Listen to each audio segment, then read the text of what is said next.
thank you for joining us on another episode of Property Cruising with Anna and Karina. So today we will not be property cruising. We will actually have a little bit more of a sit down with not only Karina, but also with our mortgage lender, Melva Mendoza from JMJ Financial. Yes. So Karina, would you like to start it off? Okay, so not all lenders are the same. Not all lending institutions are the same. The stuff she's going to speak to has to do with JMJ Financial, what she can do for you, what she works with, the issues she sees. All of this has to do with the person. Okay, so Melva, feel free to speak a little bit first. We're going to switch it around. Hello everyone. Well, my name is Melva Mendoza. I do work with JMJ Financial, and we are a direct lender. We do direct lending with FHA, VA, and conventional, and also we handle everything in-house, which help us with staying on top of the loan process and with excellent communication with our borrowers and also with the realtors. That's amazing. So we're going to talk a little bit about lending. So I don't know, I heard that you guys have some questions. Of course, Karina's doing her post-licensing right now, so I have all these amazing questions because you know me, I'm so nosy. We're gonna get to it. All right, so down payment assistance programs. I was told by Mia Moore there's 4. Does your company work with any of them? We do work with some of them, and I'm going to just lay out the options that you have as a client. We do work directly with conventional, the home cost loan, which they give you 3% down payment. We also have down payments for FHA with 3.5%, and what they do, they help you out with, like I said, the down payment, not closing costs. A lot of people get confused and they think that is one payment. There's 2 separate payments. But the down payment help you out with that.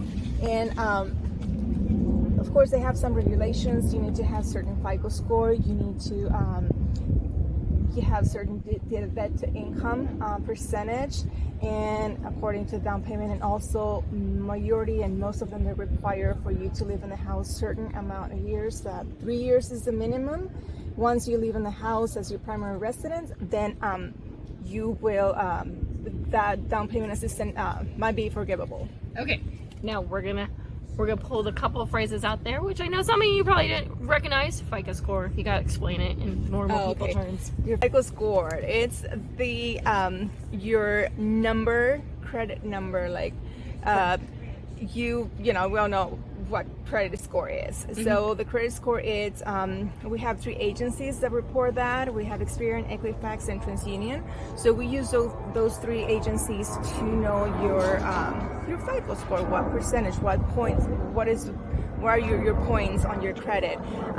They can start from like 300 below all the way up to the 800s. They all have different numbers. It can go up to 820, 830, 840. So, you know, based on that, we divide those by brackets, and then that's how we know, like basics, for example, FHA, you can go, you can get into a loan with 580 as a minimum credit score, FICO. And then, of course, down payment assistance, they will not go with that because it's too low. They will set a minimum 620, 640, 660, depending on who is providing that down payment assistance and what their requirements are. Okay. Now, debt to income. So we talk a lot about small multifamily. That is one of her loan products. She can do those. So, debt to income. When you do a small multifamily, if there's 4 units, does any part of that, when you live in it, you have to live in it, does any part of that go towards their income? Yes. Well, the income, for example, if you are buying a 4-unit, you have to live. You are correct. You have to live in one of them if you want to use that as a primary unit. If not, then it will be considered an investment property because you are not living there. But if you do, and let's say that you are renting the other 3 units, then, you know, we will see, you know, based on the rental, if they were previously renting, then you know what the income will be first on that, and that can help you towards your income as well, because the rent will offset a little bit with the payment that you will have to do. So I heard the ratio is 75% of whatever it's bringing in. Is that about right? That is correct. Okay, so 75%, if you're bringing in $3,000 from 3 other units, 75% of that goes to whatever you're making. So if you're making 30,000 people, you actually get to go buy something a little bit larger. Okay, are we ready to move on to the next one? Okay.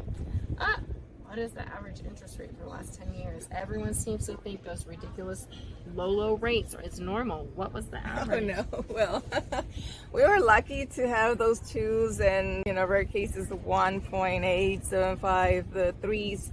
But, that was a unicorn pretty much in the market. Rates right now are in the sixes, depending on your credit score, FICO.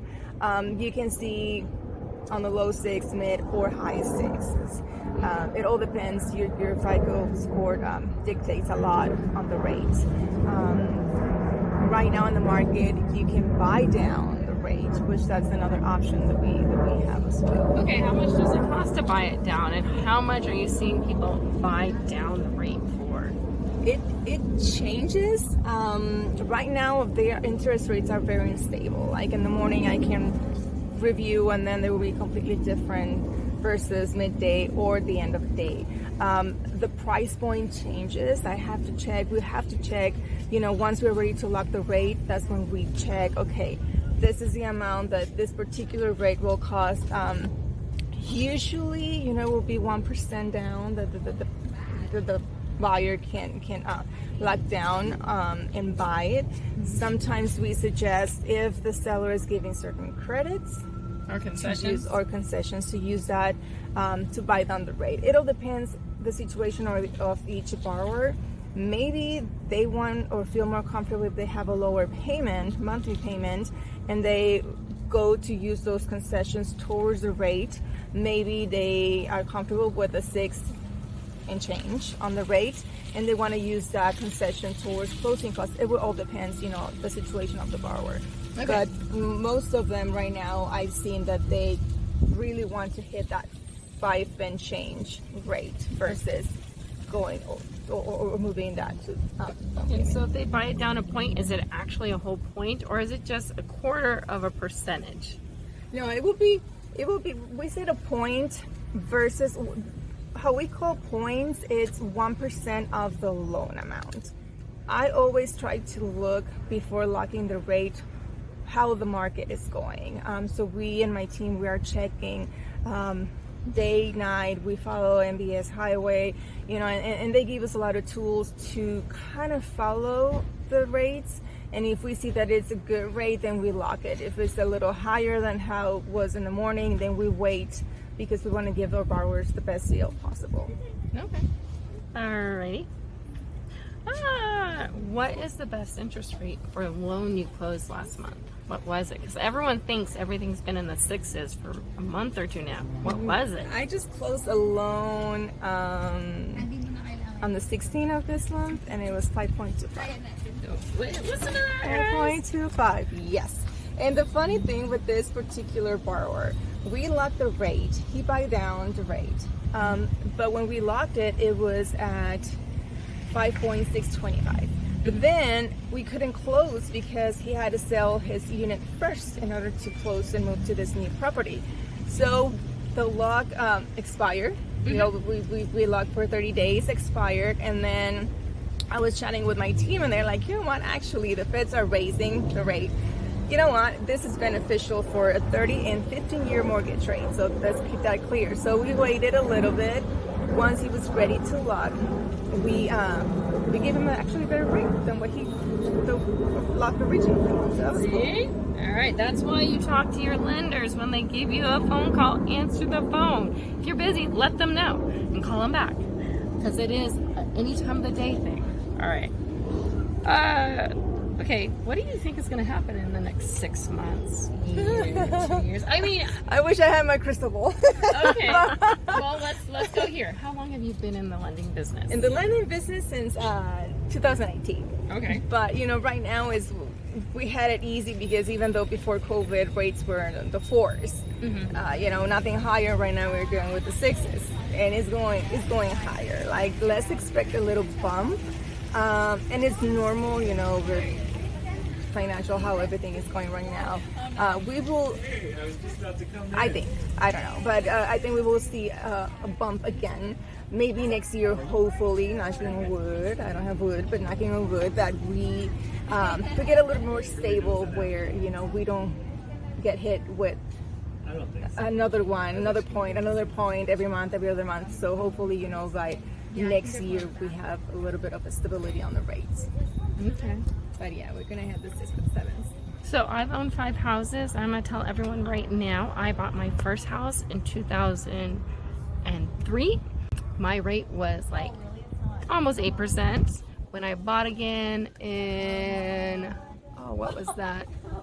I think we bought again in 2006 and we did an ARM. Bad idea.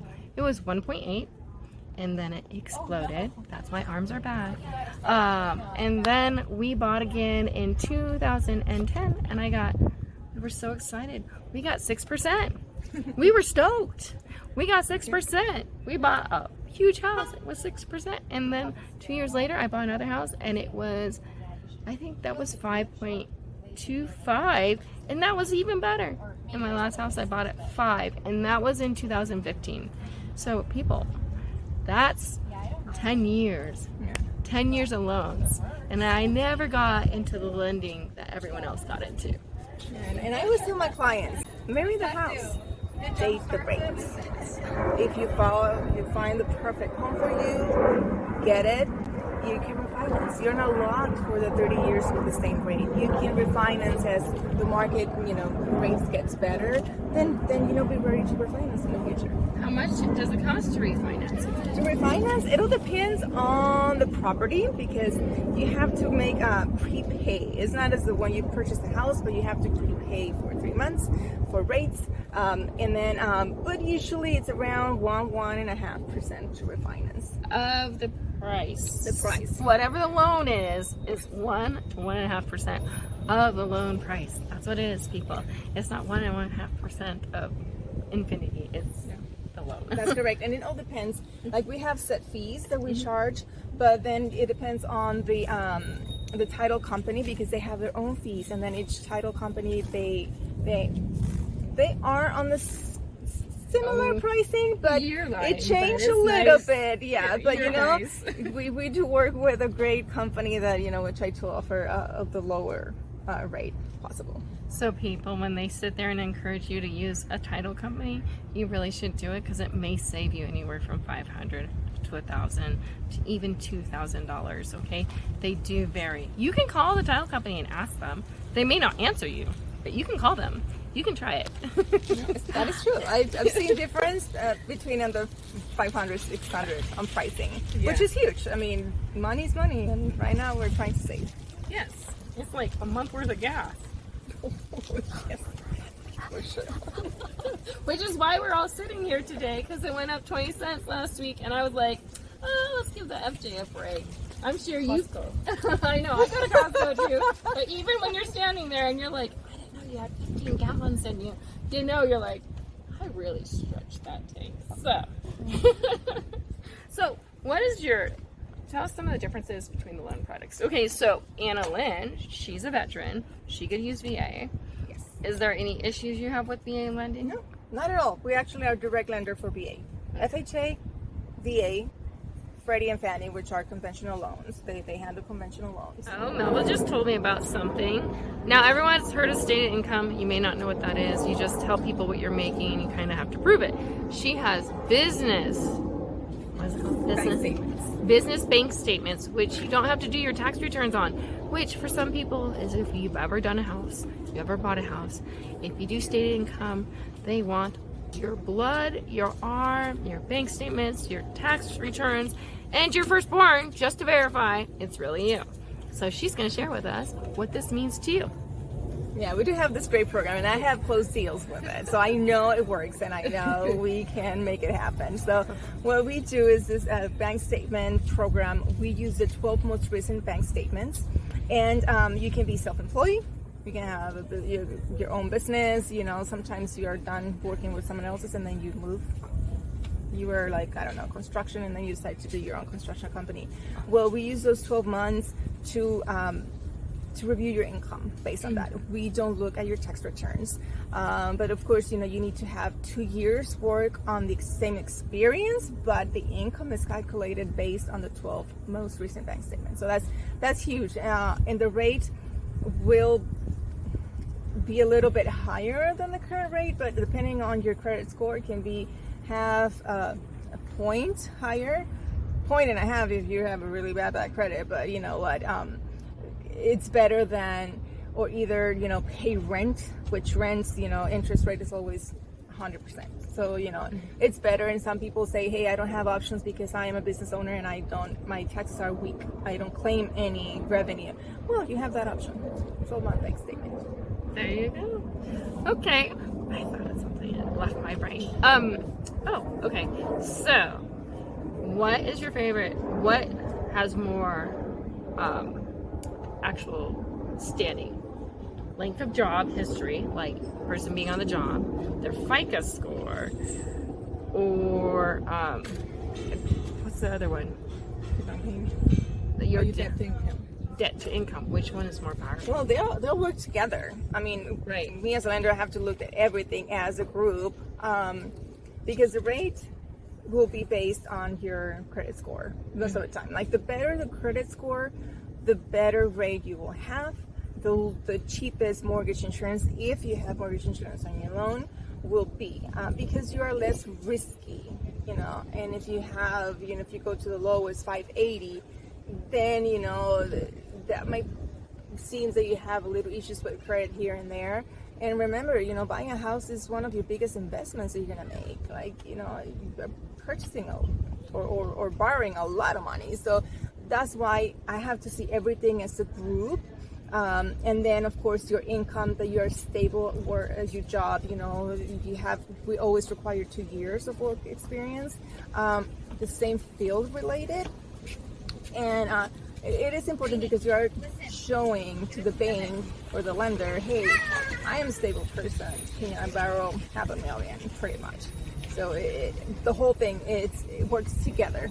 So if someone is at a job for 4 years, but their credit scores a little less favorable, like 610, is the fact that they've been with the same company for 4+ years and is continuing to grow, is that going to give them a little bit of help in that department? Yeah, if he's working for 4 years and then his FICO score is 610, for FHA loan, you qualify. You do qualify because the minimum is 580. I always try to help my clients to at least get on the 600, so that way, their chances, the rate is a little bit better, and the mortgage insurance is a little bit cheaper versus if we go to the 580. But we have the options to go there. If they're below 590 for FHA, do they still have to put 10% down? Nope, it's always 3.5%. 3.5%. Yeah, yeah. That is the minimum. Conventional is a different story. Conventional, we have an option to do, and FICO score for conventional is 620. So if you're a first-time home buyer and you have great, good credit, everything looks really good on your file, then you can put 3% down.